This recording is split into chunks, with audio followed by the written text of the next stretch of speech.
우리 성도님들은 예수님을 사랑하십니까? 네, 예수님께 사랑받는 것을 느끼십니까? 네, 아멘. 예수님을 많이 사랑하시고 또한 예수님께 많은 사랑을 받으시기 축복합니다. 네, 너희가 서로 사랑하라 이렇게 말씀하시는데 하나님과 우리 사이도 하나님 우리를 여전히 사랑하시는데 우리가 그 사랑을 모르면 얼마나 마음 아프시겠어요? 그리고 또 우리가 예수님을 사랑할 때에 또 예수님의 사랑을 우리가 느끼게 되는 겁니다. 그래서 예수님을 많이 사랑하시고 또 그 사랑을 넘쳐나도록 이렇게 받으셔서 흘러보내는 그런 축복의 통로가 되시기 축복합니다.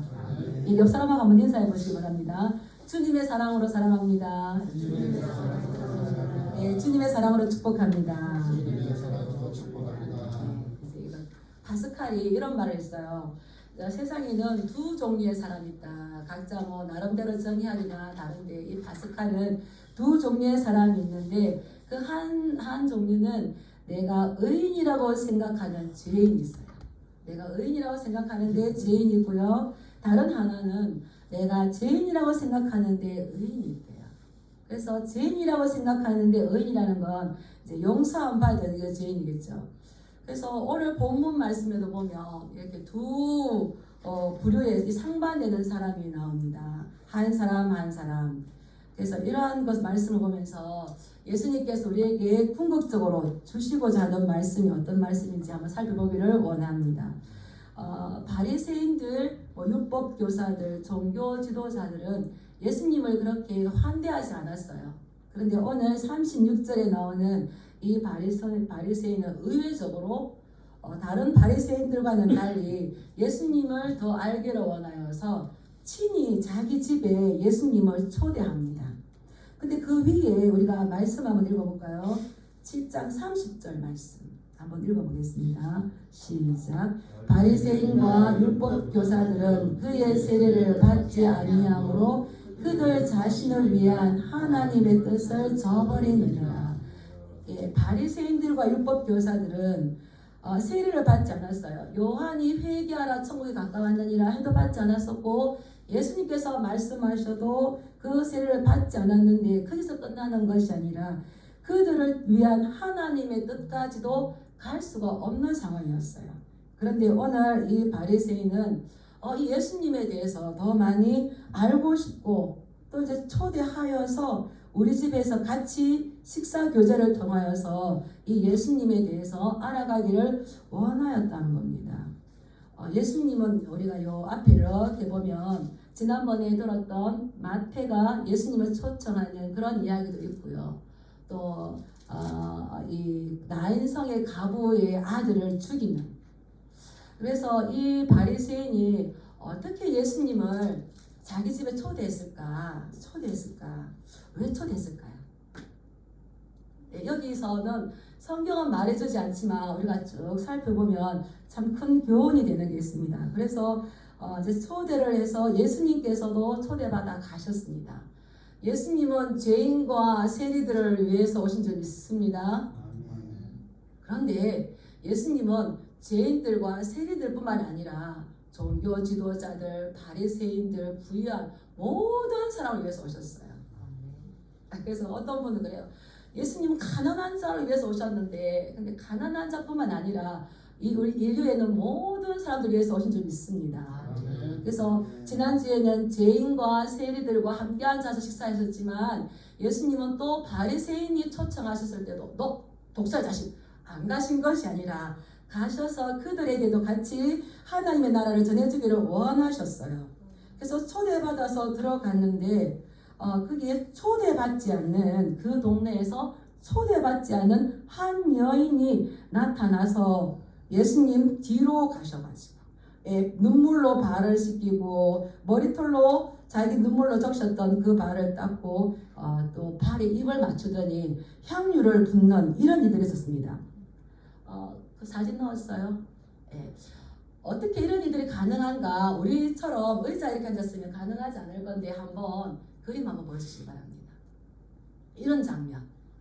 그러니까 로마 시대에는 이렇게 식사를 했어. 그래서 뭐 네로 황제 이런 뭐 만찬 보면은 이렇게 먹잖아요. 비스듬하게. 이 로마 시대 식사인데 유대인들도 비스듬하게 놓아서 이렇게 식사한대요. 그러니까 저렇게 누워서 엎드려서 하니까 뒤에 와서 여인이 예수님의 발에 눈물 흘리고 할 수 있는 거예요. 예수님은 이제 이렇게 대화를 나누시면서 이제 이러한 상황입니다. 이 여인이 들어와서 예수님의 감격하여서 눈물을 흘리고 그 발을 눈물을 흘렸던 것을 자기 여인이 수치도 감수하면서 머리털로 닦고 그러더니 그 발에 지속적으로 입을 맞추고 향유를 깨뜨려서 그 향유를 붓고 이렇게 하는데 이 여인이 어떤 여인이라고요? 거룩한 여인이라고 나왔습니까? 37절에 보면은 동네에서 죄를 지은 죄인이라고 나고가 찍힌 이 여인입니다. 죄인이라고 낙이 찍힌 이 여인이죠. 그래서 바리새인은 예수님이 소문도 너무 좋으시고 명성도 있으시고 그 앞에 보면은 죽은 자를 살리시고 야 우리를 위해서 큰 선지자를 보내주셨다. 그렇다면 나도 바리새인이고 나도 어느 정도 알고 어느 정도 우리 집에 부유함이 있으니까 적어도 우리 집에 이런 선생님 정도는 모셔야 되지 않겠는가 해서 모셨는데 초대받지 않는 죄인이라고 낙인 찍혀있는 그 여인이 와서 지금 서로 이 잔치상에서 일하고 있으니까 이 바리새인은 얼마나 불쾌했을까요? 우리가 상상이 가지 않습니까? 그런데 이 바리새인은 이러한 상황을 보고 그 여인이나 예수님에게 어떤 다른 이야기를 하는 게 아니라 혼자 속으로 생각합니다. 우리 39절 말씀 한번 읽어볼까요? 시작. 예수를 청한 바리새인이 그것을 보고 마음에 이르되 이 사람이 만일 선지자라면 자기를 만지는 이 여자가 누구며 어떠한 자 곧 죄인인 줄을 알았으리라 하거늘. 이 바리새인은 이 여인에 대해서 알고 있습니다. 그래서 이 죄인인 줄 알았다면은 그러면은 정말로 예수님을 초대했고 예수님을 주인공을 한다면은 이 여인에게 제재를 가하든지 예수님에게 그 여인이 예수님의 몸을 만지지 못하게 하십시오 라고 말을 하겠죠. 근데 그런 거는 전혀 하지 않고 자기 마음에 그것을 보고 자기 마음에 뭐라고 한다고요? 이 예수라는 사람이 선지자라면 우리가 잠깐 앞에 넘겨보겠습니다. 7장 16절 한번 보겠습니다. 16, 17절 읽어보겠습니다. 시작. 모든 사람이 두려워하며 하나님께 영광을 돌려오되 큰 선지자가 우리 가운데 일어나셨다 하고 또 하나님께서 자기 백성을 돌보셨다 하더라. 예수께 대한 이 소문이 온 유대와 사방에 두루 퍼지니라. 큰 선지자가 지금 일어났다라고 했는데 그런 내가 선지자 그런 분인 줄 알고 모셨는데 지금 이 죄지은 여인이 자기의 몸을 만지고 발에 입을 맞추는 것을 그대로 두고 보니까 이 사람은 선지자인가?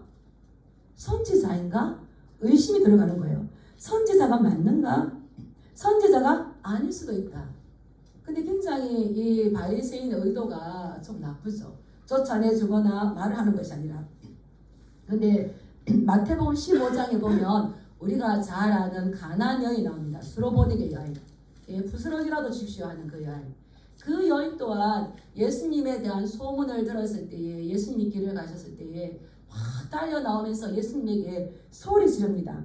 주여 나를 불쌍히 여기소서 내 딸이 흉악한 귀신이 들렸습니다. 막 소리를 지르는 거예요. 그런데 예수님은 또 아무 말씀 안 하십니다. 그때의 예수님의 제자들은 우리의 선생님 예수님을 보호해야 될 필요성을 느꼈어요. 그래서 그 제자들은 예수님께 뭐라고 합니까? 예수님 빨리 저 여인을 소리 지르는 저 여인 좀 보내버리세요. 예수님하고 가까이서는 안 됩니다. 이렇게라도 말을 했지만 지금 이 바리새인은 그렇게 한다 안 한다? 안 할 뿐만 아니라 지금 이 사람은 선지자가 맞는가? 자기 앞에 오는 이 여인이 누구인지도 모르네. 그때 당시 선지자는 하나님과 아주 가까운 사람이어서 하나님께서 말씀하시는 걸 전하고 하나님께서 말씀하시는 걸 어떻게 알 수 있다는 능력을 가진 사람이라고 생각을 했습니다. 능력 있는데 자기 앞에 있는 이 여인을 모르네. 그래서 지금 오히려 예수님을 초청해 듣고 속마음은 따로 예수님에 대해서 판단하고 비판하면서 이 여인을 모르네라고 하는데 예수님 놀랍게 말씀하시죠. 그러한 시몬의 이 속마음을 깨뜨려 보셨다는 겁니다. 깨뜨려 보시면서 이 시몬에게 말씀하시죠. 우리 40절 한번 읽어볼까요? 시작. 예수께서 대답하여 이르시되 시몬아 내가 네게 이를 말이 있다 하시니 그가 이르되 선생님 말씀하소서. 예, 시몬은 예수님을 오해하면서 판단하면서 선지자가 아닌가 보다는데 예수님은 대선지자로 있다는 것을 좀 믿습니다. 그 여인이 누구인지도 분명하게 알고 계시는 분이십니다. 그렇기 때문에 이 바리새인이 그것을 보고 자기 마음에 이렇게 생각했던 것을 깨뜨려 보시고 그것을 이제 말씀하시는 거죠. 그래서 너에게 이럴 말이 있다고 대답하시는 거예요. 질문하지 않았는데 예수님이 대답하셨다는 거예요. 죄를 지은 그 여인을 알듯이 바리새인의 마음이 어떠한지도 아시는 줄 믿습니다. 우리 마음도 어떠한지를 아시는 줄 믿습니다. 예, 그래서 내가 너에게 물어볼 말이 있는데 대답해봐라. 그러면서 직접적으로 말씀하지 아니하시고 한 가지 비유를 들어서 말씀하십니다. 비유가 이제 나오죠. 그 비유에 보면은 어떤 빚진 사람이 있는데 빚을 주는 사람에게 이 채권자에게 빚진 사람이 채무자가 둘이 있어요. 한 사람은 500데나리온을 빚졌고 한 사람은 50데나리온. 한 데나리온이 그때 당시 노동자의 하루 일당이기 때문에 500데나리온이면 500일 일을 해야 되는 거예요. 50데나리온은 50일 하는 거죠. 그런데 이 돈을 빌려준 사람이 아무리 봐도 그 집에 팔아서 빚을 갚을 만한 것이 있다 없다. 또 일을 할 수 있는 능력이 있다 없다. 없어서 그냥 갚겠지 하다가 안 되겠다. 그냥 다 탕감해줬어요.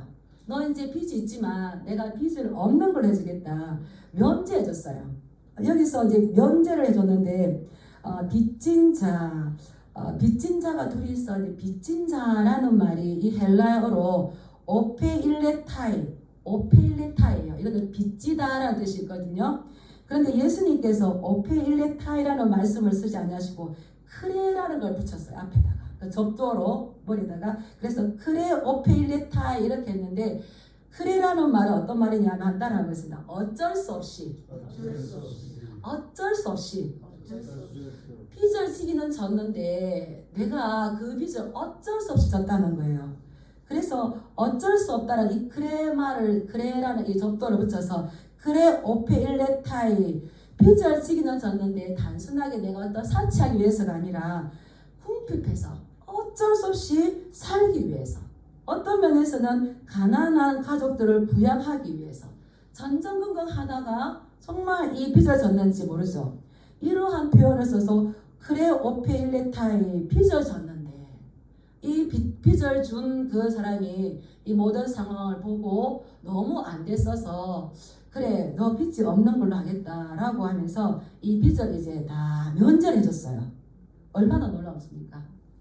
마음의 빚, 실제의 빚을 탕감받으시는 은혜가 있길 축복합니다. 저도 제가 학원을 하면서 빚을 줬어요. 친정 아버지한테 빚을 줬어요.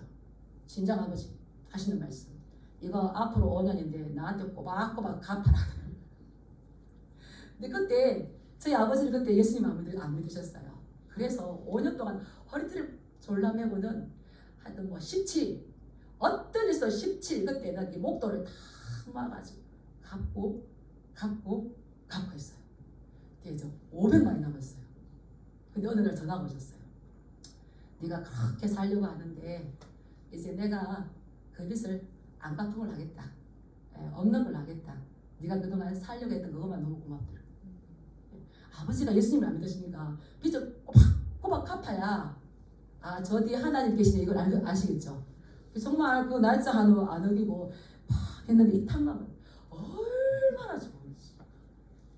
마음의 빚, 현실의 빚을 탕감해 주신 은혜가 있길 축복합니다.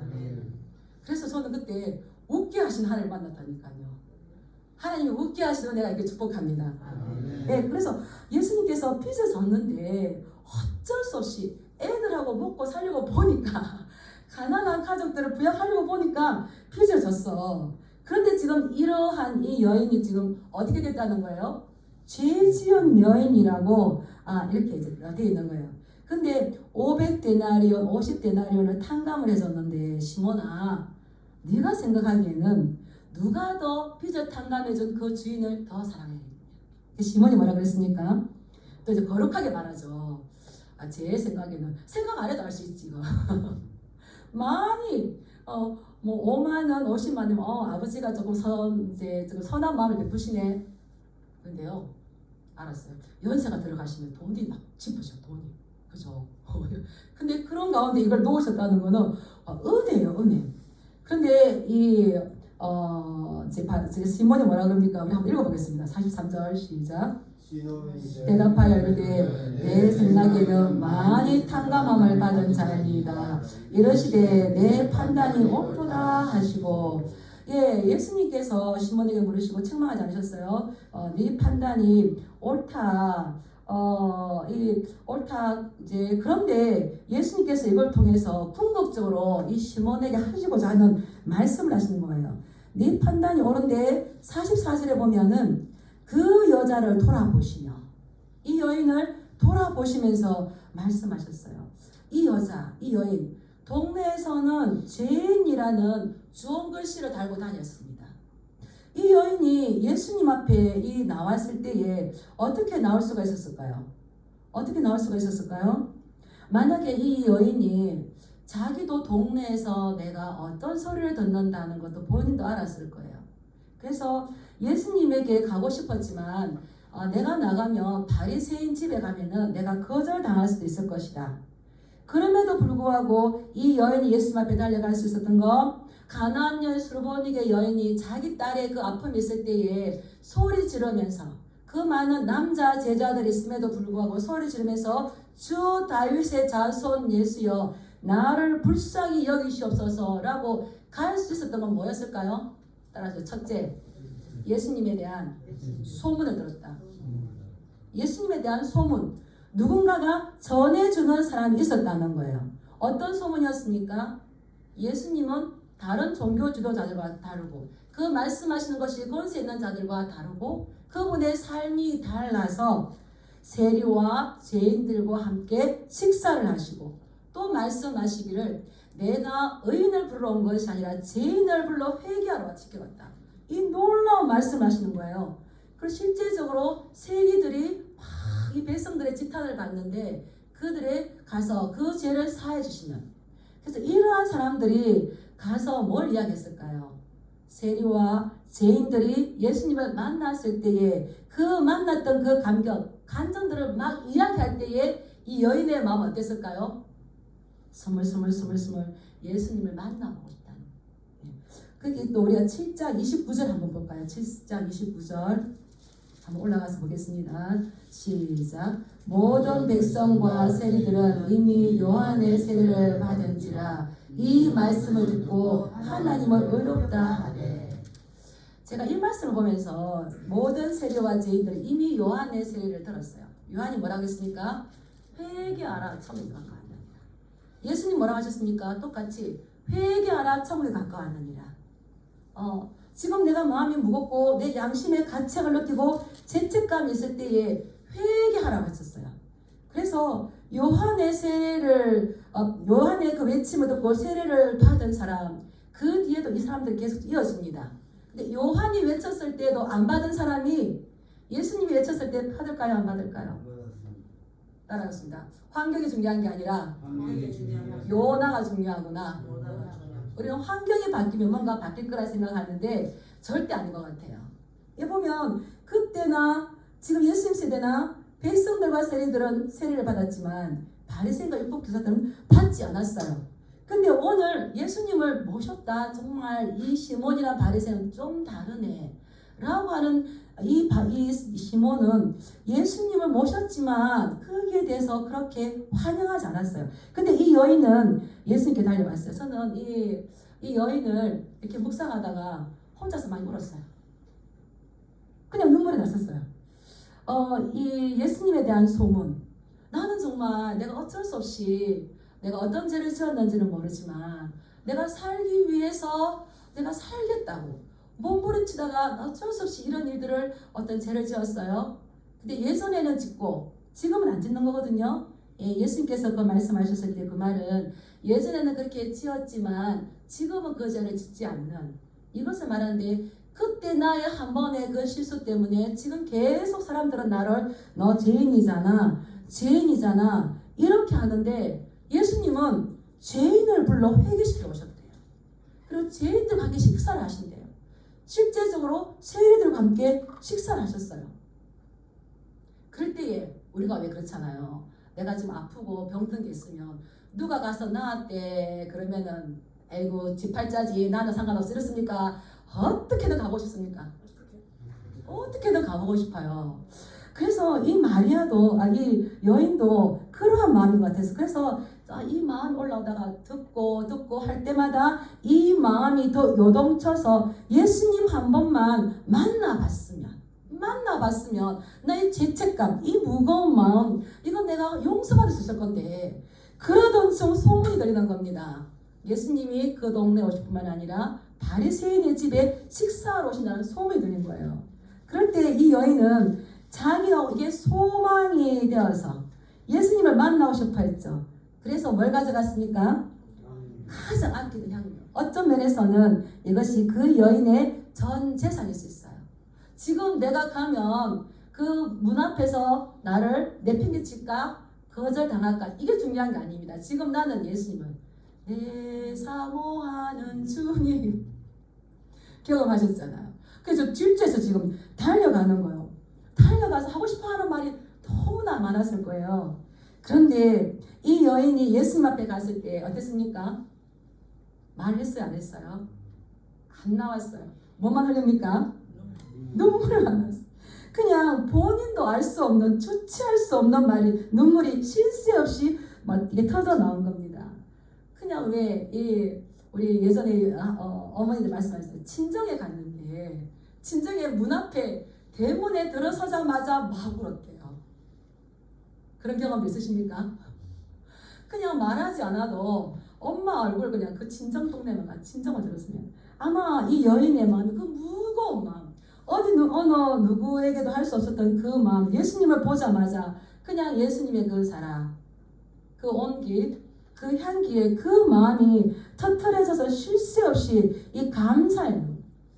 그래서 구원함을 받은 기쁨 세상에서 제일이라 영광의 길 허락하신 내 주 예수 찬양하세. 구원함을 받은 것 세상이 제일 기쁜 거죠.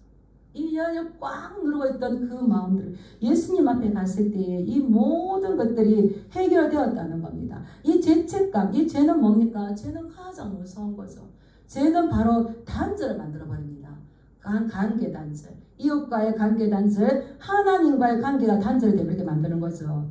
그리고 이 죄는 우리를 무력하게 만들어서 좌절감에 휩싸이게 만들고 패배감에 휩싸이게 만들고 결국은 우리의 영혼과 우리의 삶을 꽁꽁 묶어서 결국은 우리를 심판을 끌고 가서 멸망하게 만들어 버리잖아요. 그런데 그러할 수밖에 없는데 살 길이 있대. 회개하라 청구할 거야. 예수님이 죄인들을 부르셨대. 이것이 우리의 복음인 줄 믿습니다. 이것이 우리에게 기쁜 소식인 줄 믿습니다. 구원함을 받은 법 세상에서 제일이라. 근데 우리의 지금 복음은 뭡니까?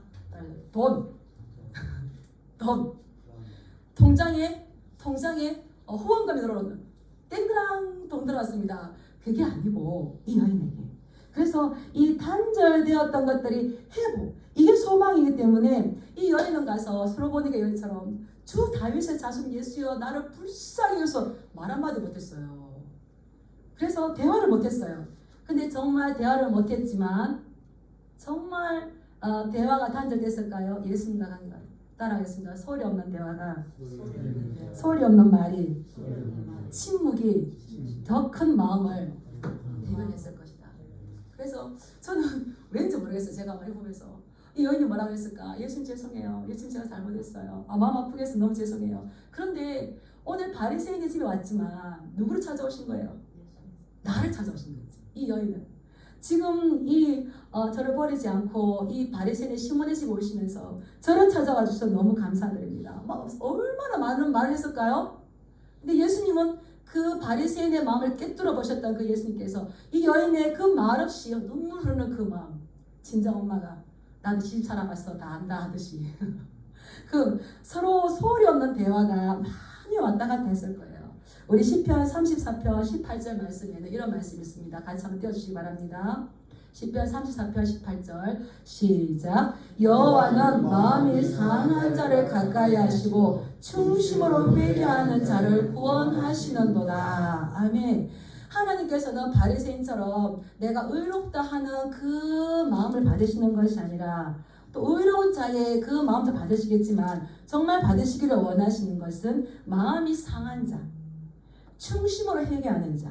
지금 마음이 상했다는 것은 이 마음이 산산조각 나서 깨졌다는 거예요. 그리고 짓뭉개졌다는 거예요. 이 여인의 마음이 자기 어디 가서 자기 하소연할수록 너 죄인이잖아 이렇게 당할 수밖에 없는 이 마음과 여기 찢겨질 대로 찢겨진 이 마음을 하나님께서는 보시고 가까이 가시고 회개하는 그 자를 어떻게 하신다고요? 구원해 주신다는 거예요. 구원해 주신다는 거예요. 우리가 물론 의롭게 사는 것은 가장 이상적이죠. 그렇다면은 구원을 바라는데 별 문제가 없겠지만 하나님은 그들을 환영하게 시키겠지만 그러나 실제적으로 우리가 살다 보면 실패할 때도 있고 넘어질 때도 있습니다. 그러나 하나님은 실패하고 좌절하며 자신의 한계에 대해서 애통하는 그 사람들, 마음이 상한 사람들, 그 마음이 찢길 대로 찢긴 사람들도 환영하시는 겁니다. 그래서 오늘 이 여인을 닫아주시는 거죠. 이 바리새인들은 그렇게 생각했어요. 그 당시 종교 지도자들은 그렇게 생각했어요. 정결한 것과 부정한 것이 서로 있는데 정결한 것에 부정한 것이 닿으면 부정해진다 생각했었어요. 그래서 이 당시 종교인들은 죄인들과 이방인들이요 같이 식사자리 하지 않았습니다. 근데 우리 예수님은 식사자리를 같이 했습니다. 예수님은 나병 환자를 만지셨어요. 예수님이 돌아오셨습니까? 나병 환자가 깨끗해졌어요. 예수님은 12의 혈루증 걸린 여인을 만지셨어요. 예수님이 돌아오셨습니까? 그 옷자락을 만졌던 여인이 깨끗하게 나았어요. 바리새인과 세리와 죄인들과 함께 식사를 했어요. 예수님이 돌아오셨습니까? 아닙니다. 그들이 하나님의 자녀가 되고 깨끗해지지 못했던 겁니다. 우리는 여기서 하나님께서 이 말씀을 통해서 우리에게 주시고자 하는 그 메시지를 분명하게 받아야 되는 겁니다. 그래서 이 시몬에게 뭐라고 합니까? 네가 이 여자를 보느냐. 우리 44절 한번 읽어보겠습니다. 시작. 그 여자를 돌아보시며 시몬에게 이르시되 이 여자를 보느냐. 내가 내 집에 들어올 때 너는 내게 발 씻을 물도 주지 아니하였으되 이 여자는 눈물로 내 발을 적시고 그 머리털로 닦았으며 너는 내게 입 맞추지 아니하였으되 그는 내가 들어올 때로부터 내 발에 입 맞추기를 그치지 아니하였으며 46 너는 내 머리에 감람유도 붓지 아니하였으되 그는 향유를 내 발에 부었느니라. 아멘. 그 여자하고 이제 이게 빗대어서 같이 말씀해 주시는 거예요. 너는 내가 너의 집에, 예수님 지금 누구 집에 갔던 겁니까? 다른 집이 아니라 자기의 집에 자기가 초대했던 손님이 왔던 거예요. 내가 너의 집에 들어왔을 때에 아주 기본적으로 주어야 돼. 발 씻을 물도 주지 않았다는 거예요. 그렇고는 자기를 어렵다 생각했던 거예요. 그리고 경애의 그 대상을 존경의 대상으로 입맞춰야 되는 것을 맞추지 않았는데 이 여인은 지금 예수님의 발에 입맞추고 있다는 거예요. 그리고 그때 당시에 뜨거운 이 태양밭에 다니니까 이렇게 머리에 감담유를 오늘날로 말하면 뭘까요? 이렇게 보호제 같은 거, 선크림 바르듯이 이제 뜨거운 태양 밑에 다녔던 그 사람이 머리에 이렇게 감담유를 발라주면 돼요. 근데 감담유는 당시에 가장 흔한 기름이었어요. 그래서 그 가장 흔한 것을 발라주고 손님으로 오신 것을 환영합니다. 이렇게 예를 표해야 되는데 예수님께서 말하냐면 내 머리에 너는 감람유도 붙지 않았는데 이 여인은 자기의 전 재산 어떤 면에서는 결혼을 하지 않았다면 결혼 지참금이나 마찬가지 이 전 재산 향유를 발라 부었어요. 너가 죄인이라고 생각하는 그 여인은 이렇게 네가 환대해서 너희 집에 왔을 때에 네가 환대해야 될 것을 이것을 이 여인은 환대하였다. 그렇다면은 누구의 죄가 더 사해졌겠는가? 이 여인이 와서 이렇게 예수님의 눈물로 적시고 발을 닦고 기름을 부었기 때문에 제 용서를 받았을까요? 아닙니다. 이미 소문을 듣고 예수님의 마음으로 생각하고 예수님을 묵상하고 했을 때에 그 죄가 사해지는 느낌을 받았을 겁니다.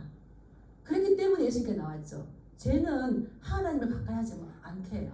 멀어지게 해요. 근데 이 죄 많은 여인이 예수님께 왔다는 자체가 이미 죄 용서를 받은 거예요. 그런데 예수님을 자기 집에 초대했지만 마음으로 가까이 가지 않고 이 사람이 선지자인가라고 판단하고 자기 마음으로 생각하는 이 바리새인은 이 죄 용서를 받았는지 안 받았는지 뒤에 나오지 않지만 예수님이 뭐라 말씀하셨습니까? 우리 47절 말씀 한번 읽어보겠습니다. 시작. 그러므로 내가 내게 말하노니 그의 많은 죄가 사하여졌도다. 이는 그의 사랑함이 많으니라. 사함을 받는 일이 적은 자는 적게 사랑하느니라. 이 여인은 눈물을 흘릴 뿐만 아니라 자기의 모든 것까지도 깨뜨려서 그 발을 씻어 주었어요. 그의 많은 죄가 사함을 받았기 때문에 구원함을 받은 기쁨 세상에서 제일이라. 영광의 길 허락하신 그 예수님 앞에 자기가 엎드릴 뿐만 아니라 여인의 머리를 풀어서 씻었을 뿐만 아니라 그 향기를 내게 했다는 겁니다. 왜 그렇습니까? 따라서 나의 죄책감을 다 가져가신 골고다 언덕에서 다 해결하신 이 예수님을 온전히 만나기 때문입니다. 그 예수님을 온전히 만나지 않으면 우리는 종교이래요. 그래서 내가 어떤 것을 누리고 있느냐, 어떤 집에 살고 있느냐, 어떤 명예를 가지고 있느냐, 어떤 차를 가지고 있느냐가 나의 거룩함인 줄 착각하는데 내가 의인이라고 생각했지만 너는 죄인이야. 예수님께서 시몬아, 네가 죄인이라고 판단했던 이 여인과 너를 비교해볼 때에 이 여인은 충분하지만 누가 부족하다는 거예요? 네가 부족하다. 네가 모자라다. 우리는 이 말씀을 영어로 받아야 될 줄 믿습니다. 예, 이 말씀을 우리가 실제로 받아야 될 줄 믿습니다. 그래서 이 여자는 이미 죄 사함을 받은 그 증거를 무엇으로 드렸습니까? 사랑으로, 섬김으로. 그래서 이게 공동체도 마찬가지죠. 내 앞에 어떤 이 부족한 사람이 나타나기 전까지는 우리는 그냥 똑같은 줄 알고 있어요. 근데 어떤 상황이 되거나 어떤 다른 상대가 등장했을 때 바리새인은 자기 혼자 있을 때 자기가 부족한 줄 몰랐어요. 근데 누가 등장함으로 인하여서 그 부족함을 알게 된 겁니까? 여인이 등장함으로 인하여서. 그래서 우리 이 공동체 가운데서도 우리가 같이 있을 때에는 누가 약한지 누가 강한지 모르지만 우리 앞에 새로운 환경이 떨어져 있을 때, 새로운 환경이 주어졌을 때 거기에 대한 나의 태도, 우리 공동체의 태도가 어떠한가에 따라서 그것이 건강한 교회인지 건강하지 않는 교회인지 풍성한 교회인지 풍성하지 않는지를 보게 된다는 겁니다. 마태복음 25장에는 예수님께서 이제 인자의 영광을 가지고 천사들과 함께 모든 민족 앞에 서실 때가 있어요. 그때는 구분한다고 그랬어요. 양과 염소, 오른편과 왼편. 다시 말하면은 의인과 악인으로 기준 삼는 그 기준이 뭡니까? 말씀 보면은 여기 내 형제 중에 지극히 작은 자 하나에게 한 것이 곧 내게 한 것이니라. 네 앞에 연약한 자, 가난한 자, 소외된 자. 그때 당시 여인들은 얼마나 소외됐습니까? 이러한 자가 왔을 때에 내 형제 중에서 지극히 작은 자 하나에게 한 것이 곧 누구에게 한 것이라고요?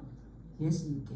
그리고 악인은 뭐라 그럽니까? 이 지극히 작은 자 하나에게 하지 않는 것이 곧 예수님께 하지 않는 거라고 했었어요.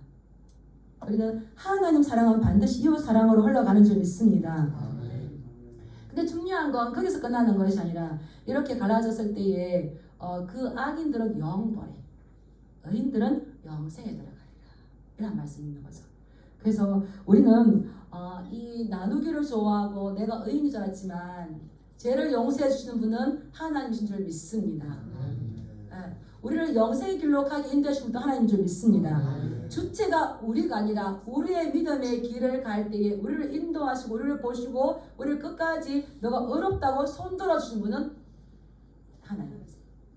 그러니까 얼마나 바리새인과 세리의 기도 가운데서 우리는 정말 이 말씀을 보면서 우리는 깨달아야 될 점이 있습니다. 그래서 이 바리새인 중에 바리새인이고 바리새인으로 그 자기 율법에 열심이었던 이 바울은 이러한 예수님의 가르침에 의해서 갈라디아서 3장 28절에 뭐라고 그랬냐면 너희는 유대인이나 헬라인이나 종이나 자유인이나 남자나 여자나 다 그리스도 예수 안에서 뭐니라?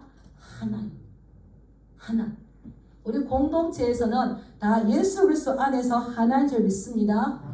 그때 나는 유대인이다, 나는 헬라인이다, 나는 종이다, 자유인이다, 남자냐 여자냐 구분하기를 너무 좋아했지만 하나님 나라, 새 나라, 새 창조, 새 질서 안에서는 바울이 얼마나 바리새인 중에 바리새인이고 히브리인 중에 히브리인이고요. 가말리엘 문화생이고 그 율법에 대해서 남다른 열심히 있었던 그가 쪼개어지고 보니까 유대인이나 헬라인이나 남자나 여자나 상전이냐 노예냐 이게 중요한 게 아니라 다 하나다. 누구 때문에 이렇게 하나로 만들어준 겁니까? 예수님 때문에. 예수님께서 여기 계신 거룩한 남자분들을 위해서 100% 십자가를 지신 줄 믿습니다. 근데 여기 계신 좀 부족한 저를 위해서는 80%만 십자가를 지셨습니까? 예, 뭐 이렇게 있는 사람들을 위해서 100% 십자가를 지시고 또 좀 가난한 사람들을 위해서는 너 가난하잖아. 그래서 한쪽 팔만 십자가에 매달리실까요? 아니에요. 100%. 그래서 우리는 누구 짤이라고요? 예수님 짤. 내 앞에 계신 그분이 비록 인간의 이 외모가 이렇게 초라하다 할지라도 예수님은 그를 위해서 100% 십자가를 주신 거예요. 그래서 이런 말씀을 통해서 예수님께서는 새 나라 새 창조 질서에서는 어떻게 우리가 살아가야 되는지 어떻게 환대해야 될지 그래서 우리가 어려운 일들 있고 힘든 일이 있을 때마다 나를 죄를 사해 주신 그 예수님께서 내 지체 내 이웃과 동일하게 100% 십자가를 지셨다는 것을 기억하고 내가 의롭다고 하면서 너 부족해 라고 받는 것이 아니라 하나님 정말 뭐라고 말할 수 없이 너무 죄송해요. 너무 제가 잘못했어요. 근데 예수님 저를 찾아오셔서 너무 감사해요. 이럴 때에 예수님께서 네가 의인이다. 그 죄 많은 여인을 칭찬하시지 않습니까? 우리가 이 말씀의 본질을 잘 깨달으면서 이 한 주간도 나에게 예수님께서 찾아오신 목적이 무엇인가 잘 분별하여서 새 나라 새 창조 질서에 합당한 저와 여러분들의 삶이 되기를 그러기 위해서 예수님을 더 사랑하실 뿐만 아니라 이 여인처럼 예수님의 사랑을 듬뿍 받으시는 우리 한 주간 되기 저와 여러분들 되기 주님의 이름으로 축복합니다.